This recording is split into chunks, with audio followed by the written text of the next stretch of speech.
요한복음 14장 27절부터 31절까지입니다.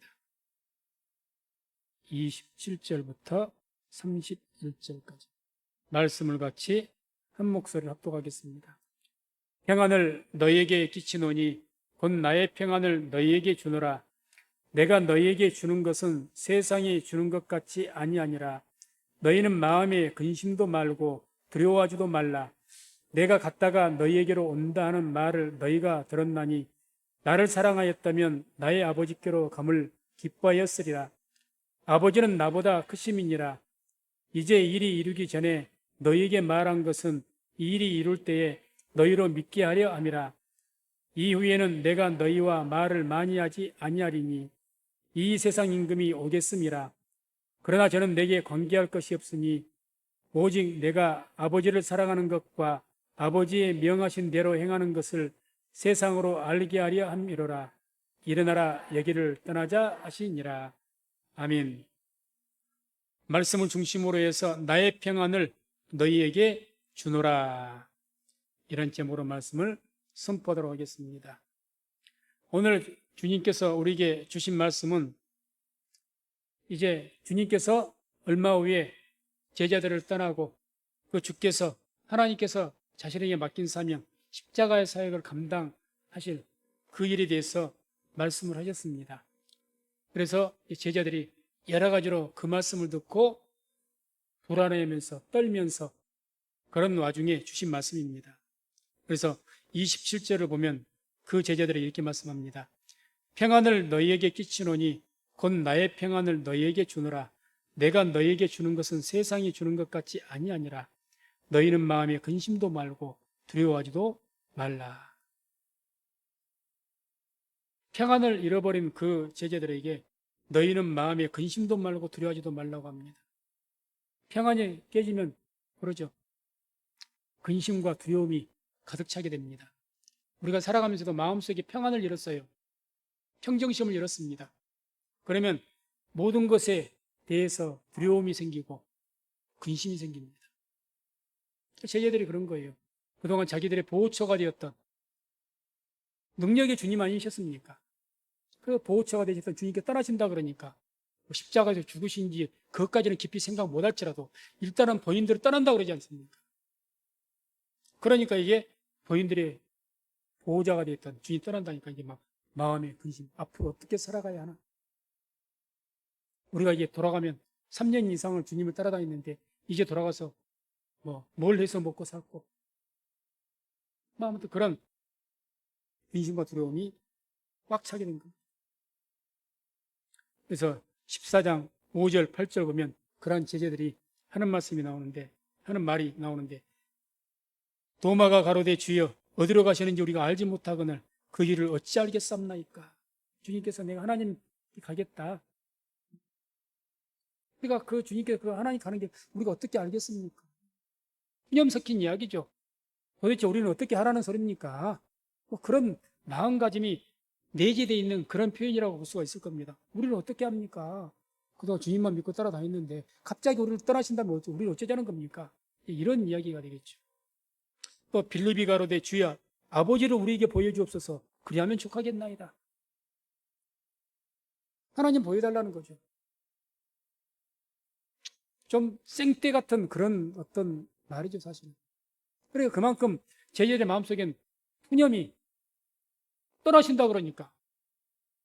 떠나신다. 아니, 이 땅에서 우리와 함께 하시면서 이 나라의 왕이 되셔야지. 떠나시면 우리는 어쩌자는 겁니까? 이거죠. 그래서 아무튼 그런 어떤 평안이 깨어져 버리고 마음에 가득한 근심과 두려움 가운데 쌓여 있습니다. 그런 제자들에게 이제 주님께서 말씀하신 내용들이 쭉 나오는데 이 말씀을 통해서 왜 이들의 평안이 깨어졌는가를 우리가 볼 수가 있습니다. 왜 이 제자들의 평안이 깨어졌는가? 28절 보면 이런 말씀이 나오죠. 내가 갔다가 너희에게로 온다 하는 말을 너희가 들었나니 나를 사랑하였다면 나의 아버지께로 감을 기뻐하였으리라. 나를 사랑했더라면 내가 아버지께로 하나님께로 가는 것을 내가 기뻐했을 것이다. 이게 왜 너희들의 평안이 깨졌느냐? 무슨 말씀한 겁니까? 너희가 나를 온전히 사랑하지 못했기 때문에 그렇다. 제자들이 주님을 사랑한 것은 이기적인 사랑이었습니다. 쉽게 말하면. 필요에 의한 사랑. 주님이 옆에 있으면 자들이 오른팔을 하든지 왼팔을 하든지 주님께서 다음에 왕이 되시면 뭔가가 얻을 것이 있기 때문에 이기적인, 오늘날은 뭐 기복적인 신앙이라고 말해 볼 수가 있겠습니다. 그런 사랑이죠. 나의 어떤 욕구를 채우기 위해서 필요에 의해서 주님을 따라야 할 것, 주님을 사랑한 겁니다. 만약에 주님께서 아무 능력도 행하지 않으시고 그냥 죽으시고 그렇게 하신다면 따랐겠습니까? 안 따랐지요. 그러니까 너희들의 사랑이 지금 잘못된 사랑을 하고 있기 때문에 너희들의 평안이, 내가 만약에 나를 온전하게 사랑하고 그렇더라면 내가 하나님께로 하는 너희 기뻐했을 것이다. 우리의 평안이 왜 깨집니까? 신앙생활 하다가 하나님을 잘못 사랑하기 때문에 그렇습니다. 예수님 사랑하는 것이 내 중심대로 사랑하는 거예요. 그러니 평안이 깨지는 겁니다.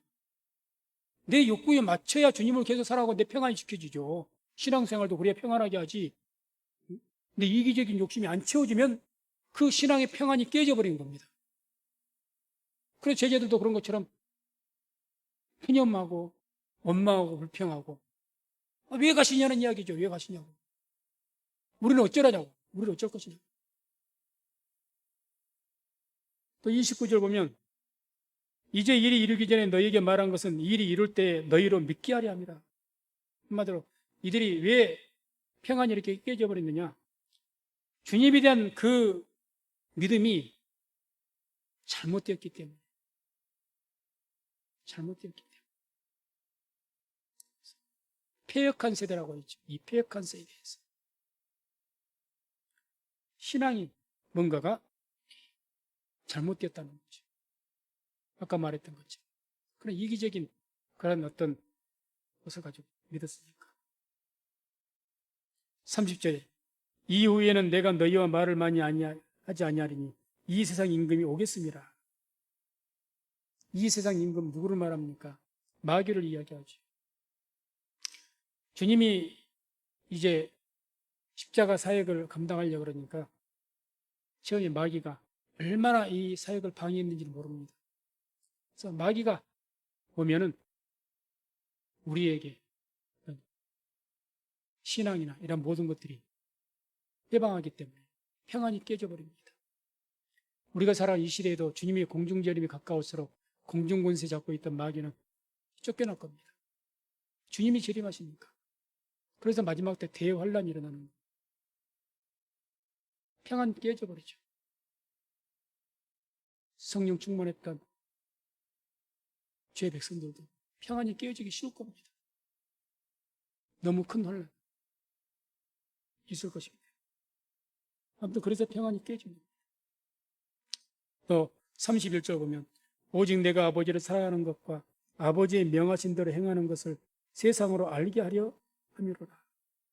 한마디로 너희가 예수님을 알지를 못했기 때문에, 예수님을 바로 알지 못하니까, 예수님이 누구신지 모른다는 거죠. 그래서 제자들에게 너희는 나를 누구로 아느냐 이렇게 물었었죠. 세상 사람들이 나를 누구로 아느냐 그랬더니 뭐 어떤 사람이 엘리야라고 합니다, 뭐 선지자라고 합니다, 이렇게 이야기하니까 예수님이 다시 제자들에게 묻죠. 그럼 너희들은 나를 뭐라고 하느냐. 그때 유명한 베드로의 고백이 나오지 않습니까? 주는 그러시오. 살아계신 하나님의 아들이로소이다. 온전한 신앙 고백이 나오니까 얼마나 기뻐하셨는지 모릅니다. 예수님을 이렇게 바로 알아야 되는데 그러지 못하는 거예요. 우리가 왜 평안이 깨지느냐? 믿는 분들이 이와 같이 신앙이 잘못되었기 때문에. 그래서 이런 오늘 말씀에 나온 그런 내용 외에도 우리가 삶 속에서 평안이 언제 깨집니까? 참 사소한 것 때문에 깨질 때가 참 많습니다. 사소한 것 때문에. 사실 우리 그러지 않습니까? 성령 충만해서 은혜 가운데 평안 가운데 가다가 집안에서 요만큼 비유가 상한 일이 맞으면 그 순간 싹 깨져버려요. 그런 거 경험 못 하십니까? 아, 오늘 은혜를 받았어요. 그래서 너무 마음이 평안해. 은혜 받으면 평안이 있는 줄로 믿습니다. 그러죠. 은혜를 받으면 평안이 있죠, 마음속에. 너무 마음이 뭔가 벅차오르고, 감사가 있고, 그때만 해도 그냥 막 모든 걸 용서할 것 같고, 막 그런 마음이 막 너그러운 마음이 생기고 그러는데, 가다가 비이상한 일이 일어났어요. 그 순간 싹 순간 평안은 사라져버리고, 물과 같은 막 뭔가가 막 흩어오고, 흔히 그걸 우리가 뭐라 그러죠? 은혜를 깬다. 은혜를 깬다. 찬송가 466장이 이제 나 어느 곳에 있든지라는 찬양인데 그 찬양 후렴 가사에 이런 가사가 있는데 참 제가 이 가사에 은혜가 돼서 한번 읽어드릴게요. 악한 죄 파도가 많으나 마음이 늘 평안해. 악한 죄 파도가 많다. 우리의 평안은 사실 우리가 악하기 때문에 순식간에 그 악한 죄 때문에 평안이 깨져버릴 때가 얼마나 많은지 모릅니다. 깨져버려요. 한마디로 왜 이렇게 제자들의 평안이 깨져버렸느냐. 주님 따를 때는 뭐 주님 죽으시러 간다면 죽는 데까지 가겠습니다 했던 분들 아닙니까? 성령 충만했던 우리식으로 표현하면 믿음이 좋으셨던 분 아닙니까? 아, 그런데 왜 이렇게 갑자기 그 주님의 말 한마디에 평안이 깨져가지고 도대체 우리는 어떻게 살라고 이렇게 됐을까? 그동안 주님께서 지적했던 것처럼 이 제자들의 평안은 위장된 평안이었기 때문에 그렇습니다. 참된 평안이 아니었다는 이야기죠. 우리가 왜 평안이 깨지느냐? 제가 조금 전에 말씀드린 것 같이 오늘 은혜를 받았는데 가서 비유상한 일만 있어도 평안이 깨져버린다니까요? 왜 그러느냐?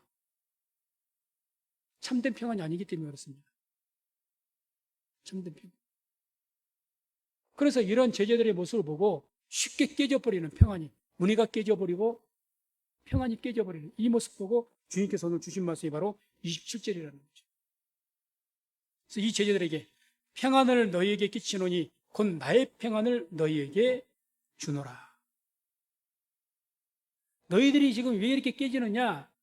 위장된 평안, 잘못된, 거짓된 평안을 가지고 있었기 때문에 그냥 그 거짓된 평안은 뭐에서 옵니까? 내 만족에서 오는 것 뿐이지 않습니까? 그러니까 순간 이런 것들이 깨져요. 그러니까 주님께서 주께 있는 그 참된 평안을 주시겠다는 이야기죠. 깨지지 않는 평안이라는 이야기죠. 주겠다. 그래서 우리는 예수님께서 주신 그 평안을 우리가 받아야 되고 그 평안 가운데 살아야 됩니다. 예수께로부터 온 평안을 받아야 됩니다. 내가 만든 평안이 아니라 내가 이룩한 평안이 아니라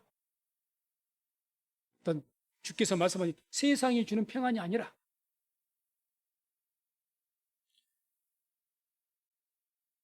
그래서 그 예수님의 그 주시는 평안은 구체로 어떤 평안을 지금 말씀하시는가 참된 평안인데 먼저 이런 말씀을 하시죠. 내가 너희에게 주는 것은 세상이 주는 것 같지 아니하니라. 주님께 있는 그 평안을 주시겠다고 말씀하시면서 그 전에 말씀하신 것이 뭐라고 하는 거죠? 내가 너에게 주는 것은 세상이 주는 것 같지 않다. 세상이 주는 아까 그 평안, 우리가 아까 얻었던 평안이 사실은 세상이 주는 평안 또는 내가 만든 평안입니다.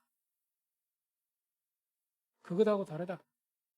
비유만 틀어져도 문의가 깨져버리고 속상한 일 조그만 것만 있어도 평안이 확 깨져버리는 그것하고는 다르다. 그 말씀이죠. 세상이 주는 평안. 그건 어떤 평안입니까?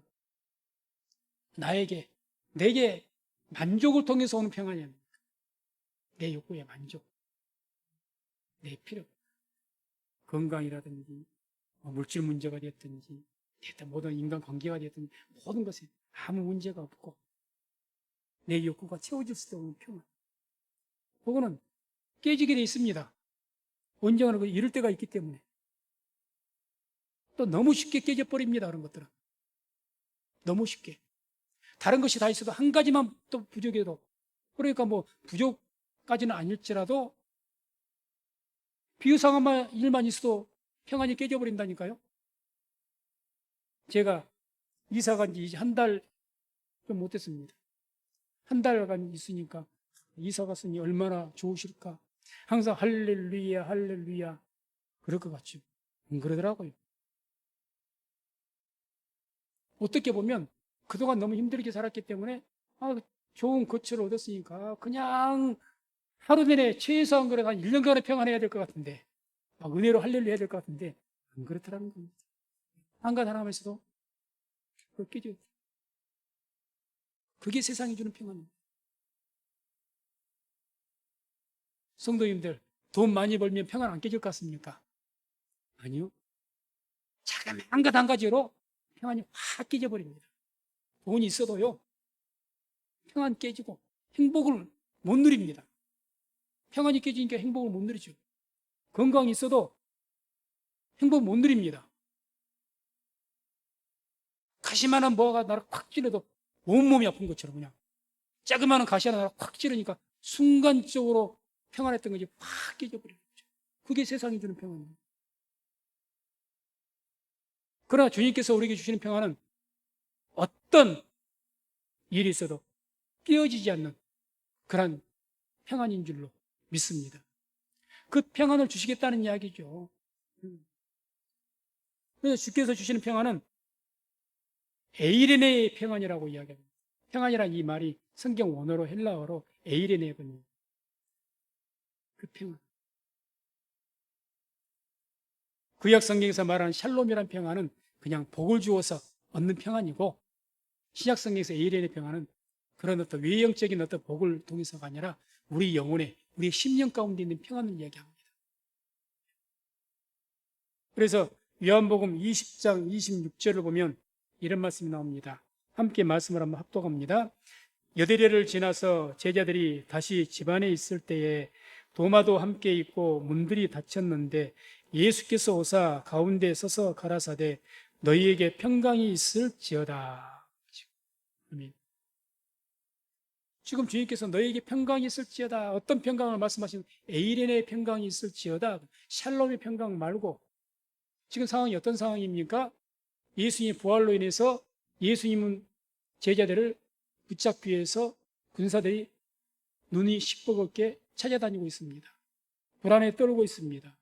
온 문은 꽉꽉 닫고 커튼도 닫고 사람 안 사는 것처럼 그렇게 숨어서 숨죽이며 살고 있는 제자들입니다.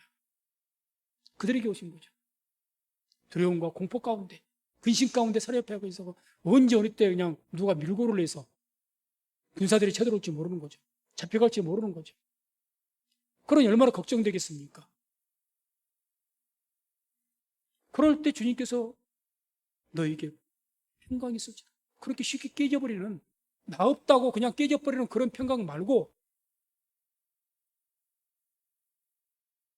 그렇게 두려움과 공포 가운데 그 두려움을 없애주면서 평강할지어다 말씀하신 것이 아니기 때문에 그런 공포 가운데 정말 위험한 순간이죠.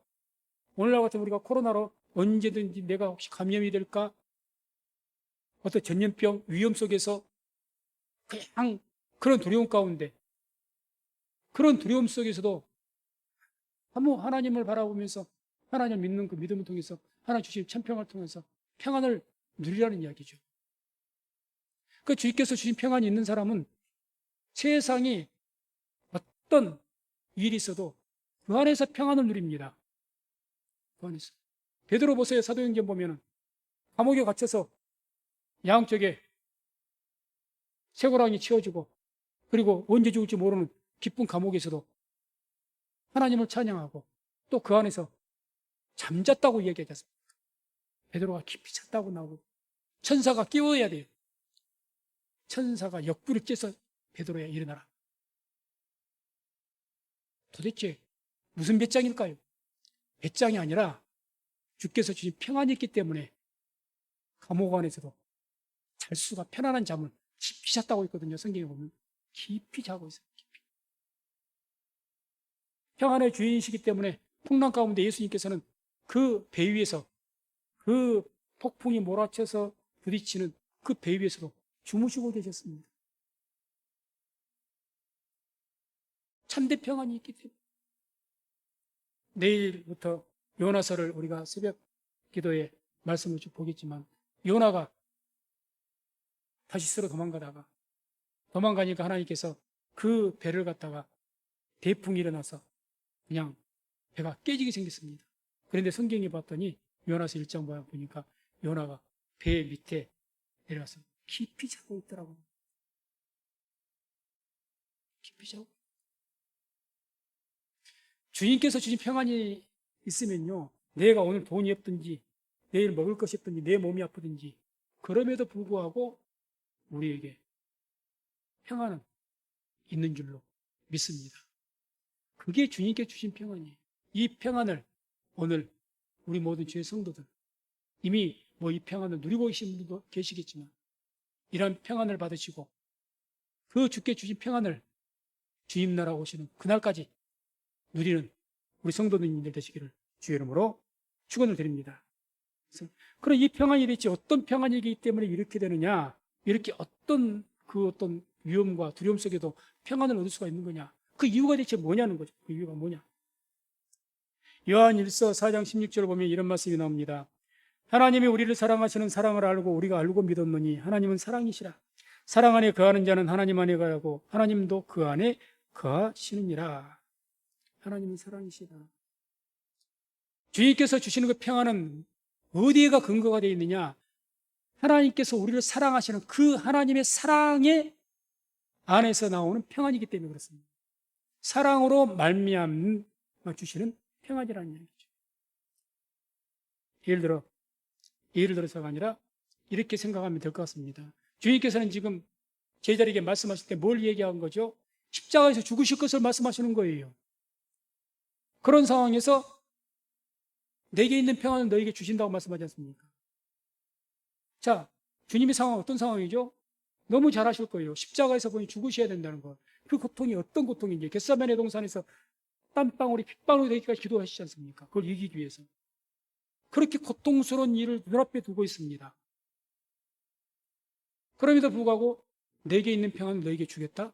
우리 같으면 내일 어떤 일을 내가 큰 어떤 수술이 있다든지 내게 어떤 큰 아픈 일이 내일 당해야 될 일이 있다면 마음이 어떻습니까?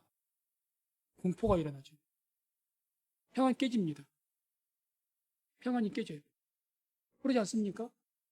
주사 무서운 사람들은 내일 주사 맞을 일만 있어도 잠 못 잔다고 그래요. 근데 주님께서는 너무 끔찍한 고통을 지금 곧 당하셔야 되는 거예요. 그런 주님께서 내게 있는 평안을 주시겠다? 우리 같으면 지금 잠을 못 이룰 건데, 어디로 도망가고 싶을 건데, 왜 주님께 이런 평안이 있는가? 주님께서 우리를 사랑하시기 때문에. 우리가 사랑한 자를 위해서 어떤 일을 만나도 우리의 육체는 힘들고 괴로워도 우리의 심령은 평안이 있습니다. 평안이.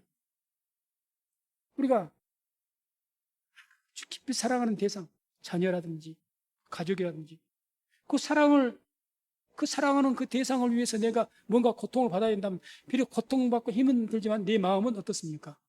평안이 있죠. 야, 그 사람 때문에 내가 자녀 때문에 내가 사랑하는 사람 때문에 이 고생하는 것 그것 때문에 평안 안 깨집니다. 당연하게 이깁니다. 할 수만 있다면 내가 사랑하기 때문에 뭔가를 더 해주고 싶은 마음뿐입니다. 내가 더 고생할지라도 내가 더 힘든 일을 만날지라도 내가 사랑하는 내 자식이 더 평안하다면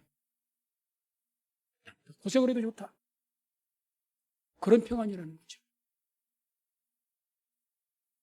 그런 사랑에서 예수님의 사랑에서 나와진 그런 평안이기 때문에 이 평안은 어떤 외부의 어떤 두려움도 어떤 것들도 그것을 깨트리지를 못합니다. 깨트리지 못하죠. 그러니까 그런 사랑으로 말미암은 그 평안이 우리에게 있으면 우리가 어떤 상황 속에 일들이 있어도 그 상황 속에서 평안을 잃지 않고 살아갈 수가 있게 되는 것입니다. 그래서 요한일서 4장 18절 우리 같이 한 목소리로 합독합니다. 사랑 안에 두려움이 없고 온전한 사랑이 두려움을 내어 쫓나니 두려우면 형벌이 있음이라. 두려워하는 자는 사랑 안에서 온전히 이루지 못하였느니라. 아멘. 평안이 깨질 때 뭐가 온다고 했죠? 두려움, 근심. 그런데 뭐가 이 두려움을 내어 쫓아요? 사랑. 온전한 사랑. 정말 사랑하면요, 그 사랑한 대상 때문에 내가 어떤 일을 당하게 되면 그러더라도 내 마음이 평안은 안 깨집니다. 평안.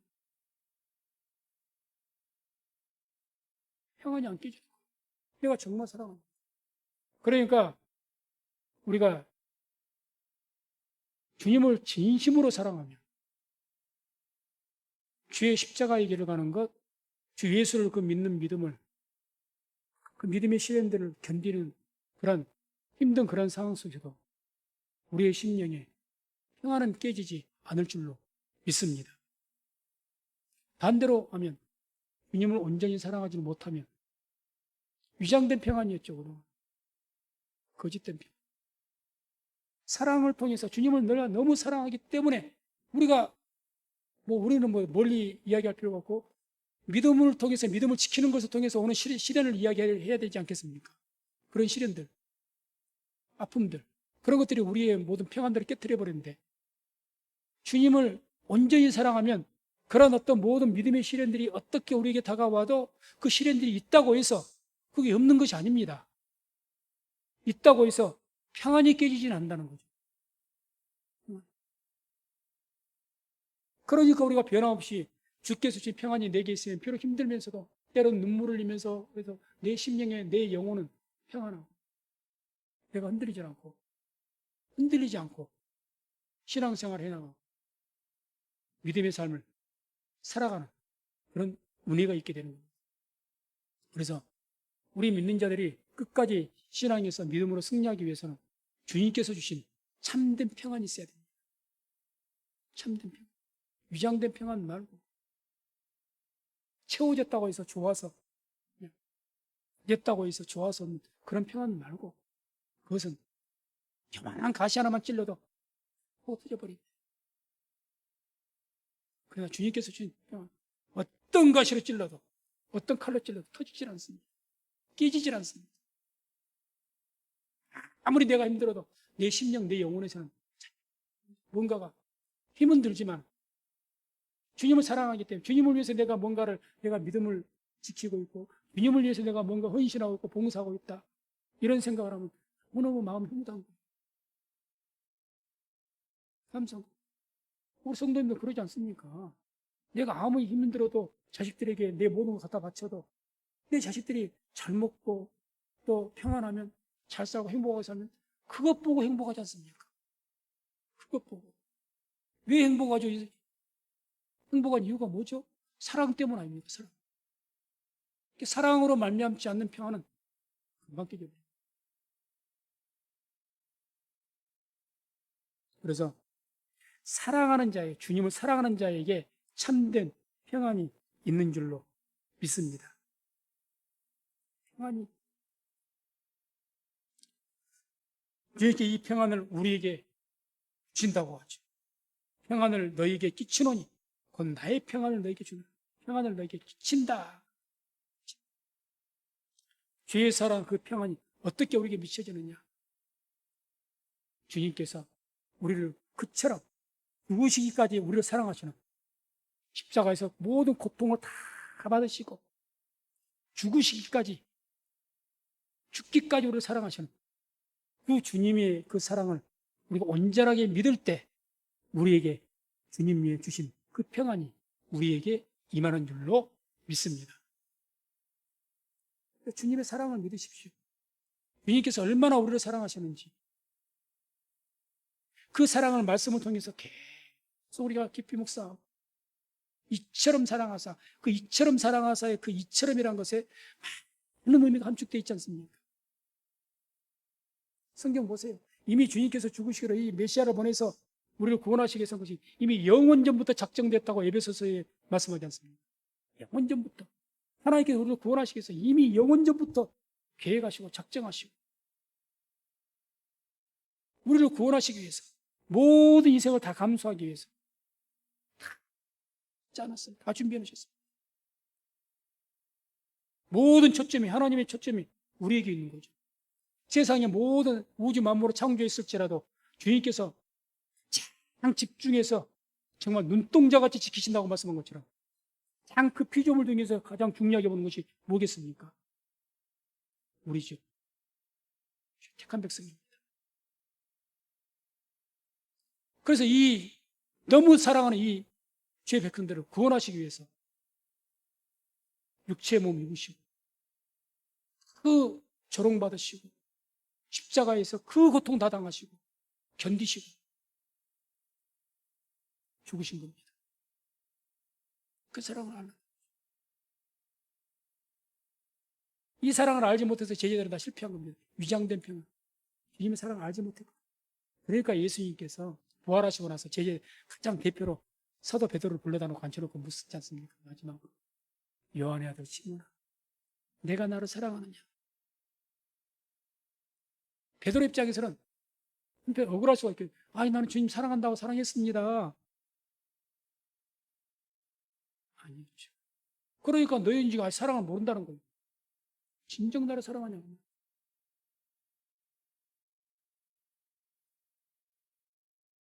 우리가 주를 온전하게 믿는 것은 그의 사랑을 알 때입니다. 하나님께서 우리를 얼마나 사랑하시는지. 그래서 사랑으로 우리가 알지 못하면 평안은 없습니다. 참된 평안은 우리에게 없습니다. 그래서 고린도전서 13장 1절, 3절 한번 말씀 보고 마치도록 하겠습니다. 함께 말씀을 합독합니다. 내가 사람의 방언과 천사의 말을 할지라도 사랑이 없으면 소리나는 구리와 울리는 꽹과리가 되고, 내가 예언하는 능이 있어 모든 비밀과 모든 지식을 알고 또 산을 옮길 만한 모든 믿음이 있을지라도 사랑이 없으면 내가 아무것도 아니요 내가 내게 있는 모든 것으로 구제하고 또 내 몸을 불사르게 내어줄지라도 사랑이 없으면 내게 아무 유익이 없느니라. 아멘. 그 주의 사랑이 내게 있어야 돼요.